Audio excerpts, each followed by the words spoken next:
Hi all, assalamu alaikum. I did not expect that much love in that video. I'm really touched by everyone's lovely DMs, comments, everything. There's just so many. I can't like enough of them. I am just so overwhelmed. Thank you so much. It's made my life. I did sadly get a few unaliving threats from some Hindutva people, but that's okay. It doesn't bother me. It still does not get to me. I thought it would affect my mental health. Some of my friends said maybe you should just like not be on oh my god, my lips are so dry. I forgot to have sabur today. Never mind that. And I'm just not gonna care. That says more about them than it says about me, right? So yeah. So now let's chat about a lot of Hindus, a lot of Muslims, a lot of people want to know why I left Hinduism and why I think it personally doesn't make sense to me. So let me tell you why. Here it goes. A lot of people ask me what are the main reasons that I left Hinduism, so I'm gonna make it really quick. So here it goes.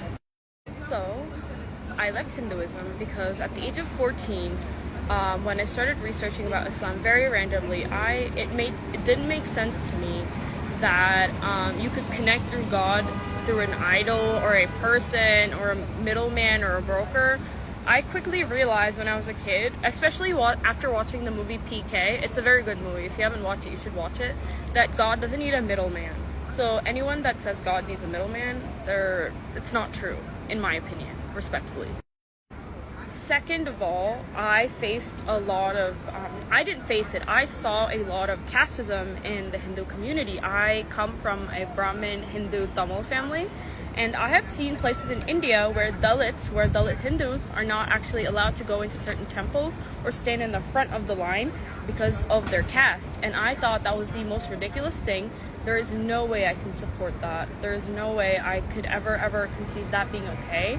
And I know a lot of people have a lot of excuses for caste. Some say it's not a caste system, it's a Varna system. So in Hinduism, there are castes called Brahmins who are on top, and only they're allowed to read and interpret the Vedas. No one else can. And there's Vaishyas, and there's also other castes, like I think Dalits, there's Shudras, there's all these castes, and then there's the lowest most castes who do so-called menial labor. And the Manusmriti said that if they listen to the Vedas, then hot liquid or hot lava should be poured into their ears. And I was like, no, that's not something that I can personally stand for. And yesterday, a lot of the comments, what really like got to me, I was like, like a eureka moment for me personally, was when people were telling me, wow, you're so horrible, you left what your ancestors practiced.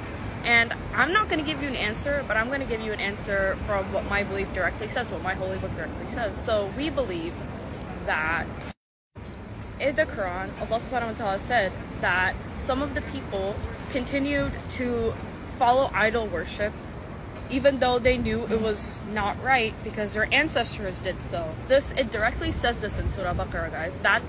I was so stunned by that because I was like, literally, this is what my parents tell me. You should do this because it's for your ancestors did this, your ancestors did this. But no one ever questioned if it made sense, if any of this made sense. And another story, so since I'm Brahmin, my family's Kuladevam, which is like, it means house god, but it's not a very good explanation. It means like a deity that your house honors. In my house, that was their lord Ram. And let me tell you a little bit of what I know about Ram and what Hindus also believe about Ram.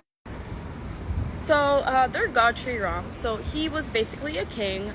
For some reason, and he had a wife named Sita, and for some reason, by his dad, he was banished to the forest. And in the forest, what happened to him was his wife got kidnapped by an evil king called Ravan. And Ravan took Sita away because he turned himself into a sage and tricked her to come outside. And then he just kidnapped her and ran away. And Ram didn't know where she was. So he sent a monkey king called Hanuman to go to Sri Lanka, where she was said to be kidnapped. And when he reached Sri Lanka, he did meet Sita, but Sita said, I want to wait until my husband comes. So when Ram went all the way to Lanka, he eventually killed Ravana and he brought back Sita. But it's all good until now, but wait, it gets a little questionable. I mean no disrespect to Hindus, like absolutely no disrespect. So when Sita comes back, there were people talking and saying that Sita was not a pure woman and she committed adultery, and Sita was obviously a very pure woman, and Ram himself did not respect his pure wife Sita and asked her to be burnt in the fire. And she passed the test. We call this the Agni Pariksha, and she passed the test when she walked through the fire, and she was proven to be pure. Sadly, it doesn't end here. So then Sita gets pregnant with twins called Lava and Kusha, and Ram, for some reason, still has suspicions over his wife, so he sends her off to the forest. Now, everyone, can we think critically? Does that make sense to send a pious, good wife who literally was dying until the husband tried to come save her, and now you kill her, or like you send her to the forest and she could potentially be killed? Is that dharma? Dharma means righteousness and the right path.